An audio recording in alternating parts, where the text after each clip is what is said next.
เทคนิคในการต่อเผารถ3 ล้อให้สื่อปกติแล้วเขาสื่อเผารถ3 ล้อเพื่อการเกษตรมันจะเป็นเผาน้อยๆกับ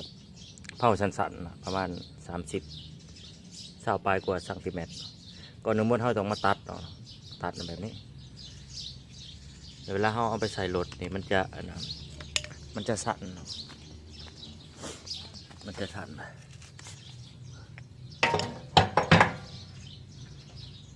มันบดเทิงเด้มันบดเทิงกับแกนตัวคนบดเทิงมันบดเทิงกับแกนตัวนี้มันจะสั่นเผื่อมันสิบาหอดไปมาไกลๆเลยดังนั้นเขาจะเป็นต่อ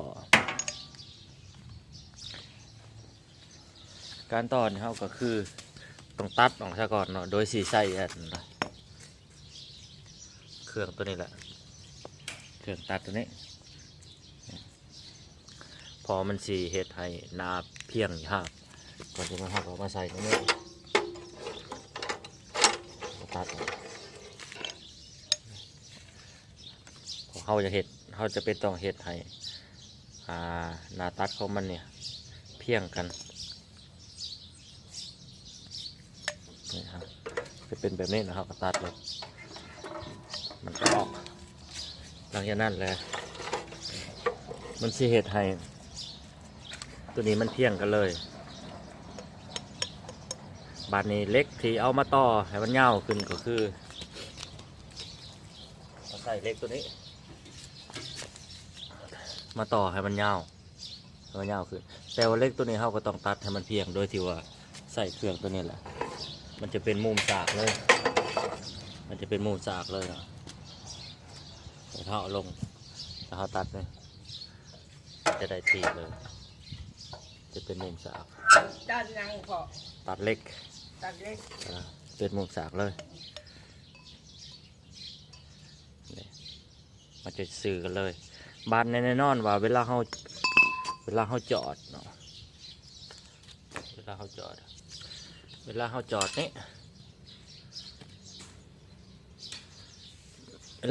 เขาจอดตัวนี้ก่อนก็ได้หรือว่าเขาจะจอดตัวนี้ก่อนก็ได้แต่ว่าเวลาเขาเอามาจอดกันเนาะเขาใส่ลวดนี่เนาะ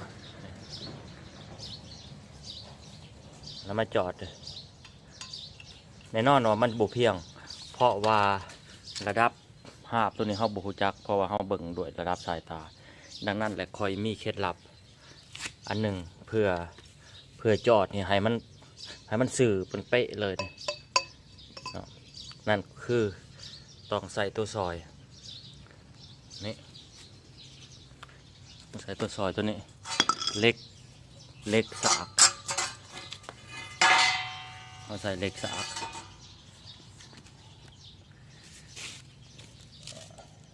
ตัวนี้นี่แหละใส่เล็กสากเลยเห็นในได้ว่าสั่นเนาะเอาตัวนี้มาวางอยู่ส่วนชุดของมันนี่หรือว่าเขาสิจอดตัวนี้ก่อนก็ได้ตัวอย่างเขาสิจอดตัวนี้ก่อนต่อใส่กัน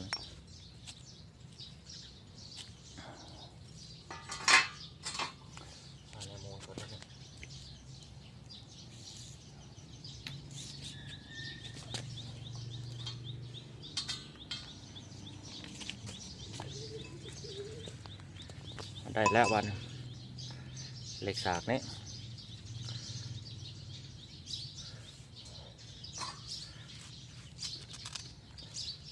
เอาตัวนี้มาแปะใส่เลยมันจะไม่ต้องแทะด้วยระดับสายตาเนาะแต่ครับประกันว่าตัวนี้มันตกชื่อเหล็กสากนี้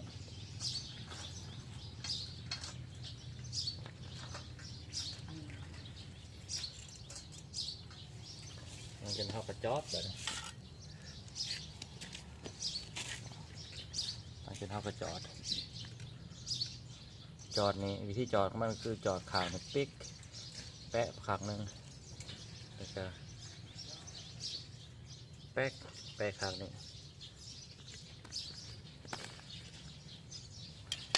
มาทดลองในการจอดเบื้องก่อนนะ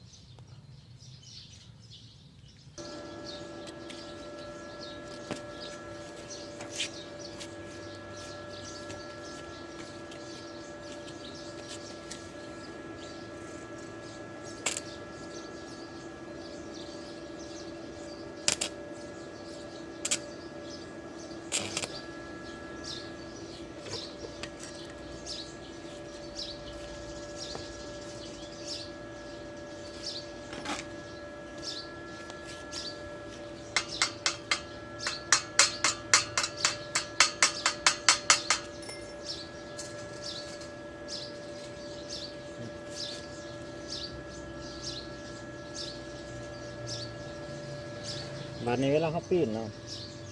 เวลาเขาปีนเขาที่แต้มอีกขาหนึ่ง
มันจะสื่อกิ๊บเลยแบบนี้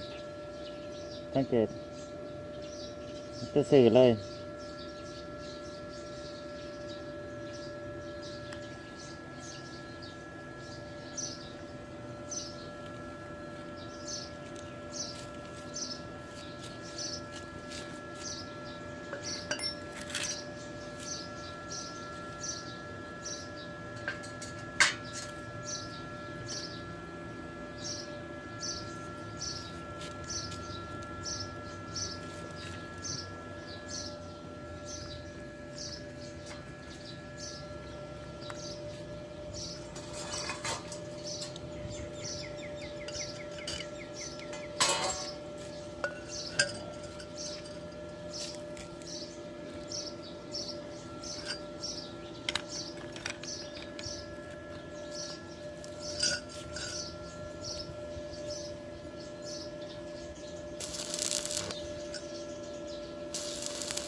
มันเขาก็มาซบใส่เนาะ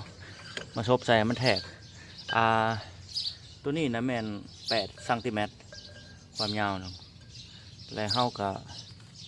มาแทกเบิ่งว่าเขาจะเอาจากซนมันยังเหลืออยู่ประมาณซ้ำนี้พอ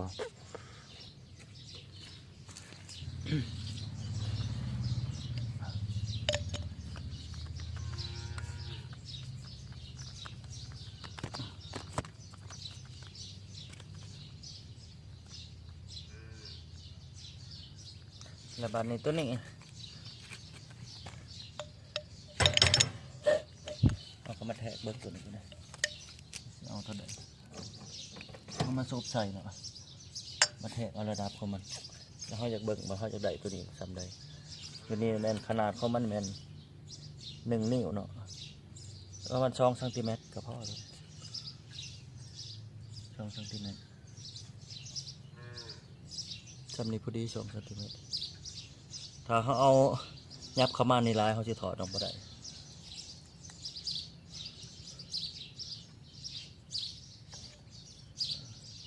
แล้วก็มาแทก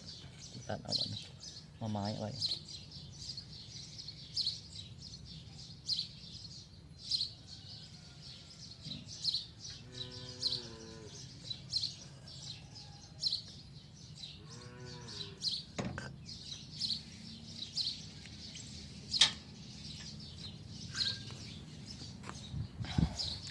หลังจากนั้นเขาก็มาตัด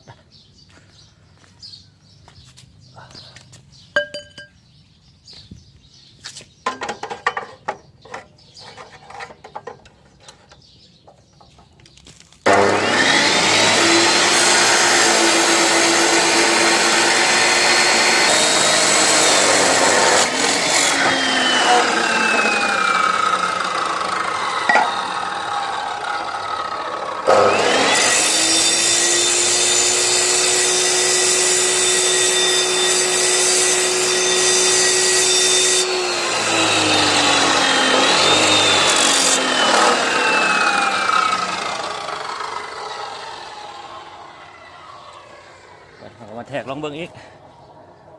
ลายลบลายตาวได้พี่น้องเอ้ย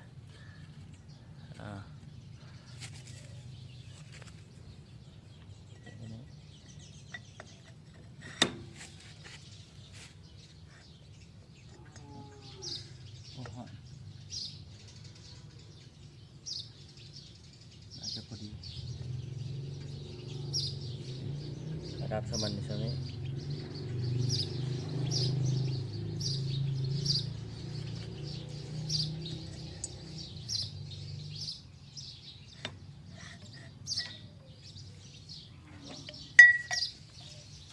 แล้วนี่ก็มาจอดสูตรเก่า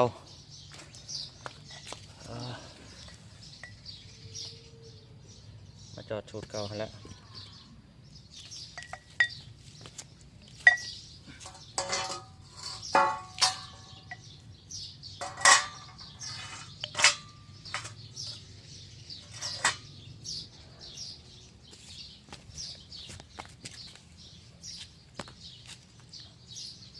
นี่เขาตั้งใส่เล็กสากแล้วก็ให้มันขนาดหัวตัวนี้ให้มันรุดออกเพราะว่ามันเป็นปูดตัวนี้เนาะเป็นปูดก็จะซุกใส่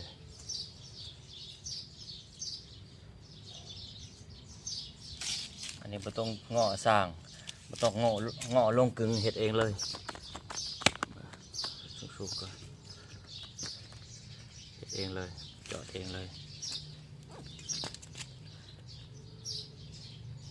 แล้วจอดก็สูตรเดิมนั่นแหละแปะแล้วก็ปิ่น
ลังจากเขาจอดหรือเปล่าเนี่ยมันสื่อเลยสังเกตว่ามันจะสื่อเจ็บเลยนะจะสื่อเลยเขากลับมาเจียไปเจียเอาหินเจียนี่แหละเจียให้มันงาม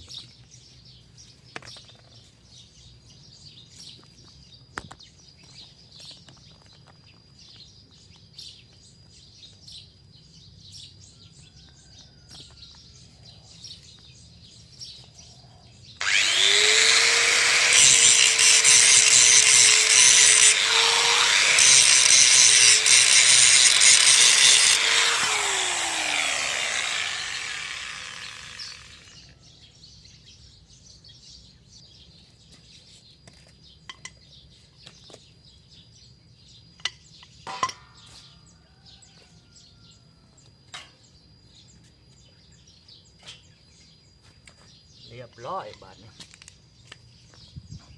สวยงาม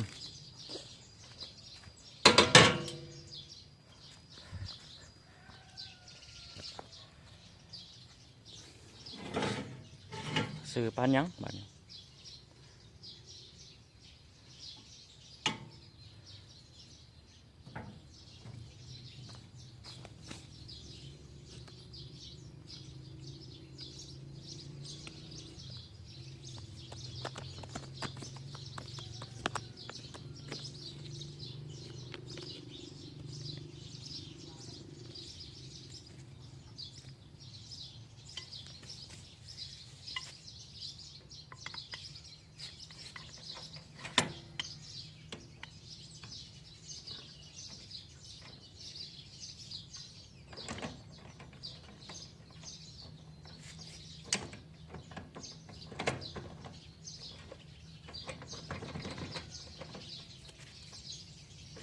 ดีเลย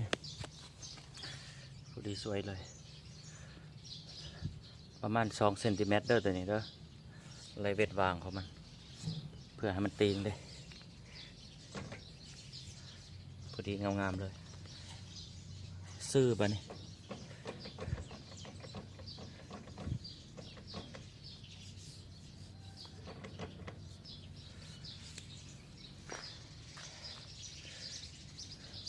ขั้นตอนต่อไปนี่มัน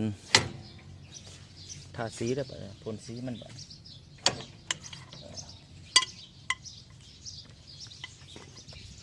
พ่นสีไป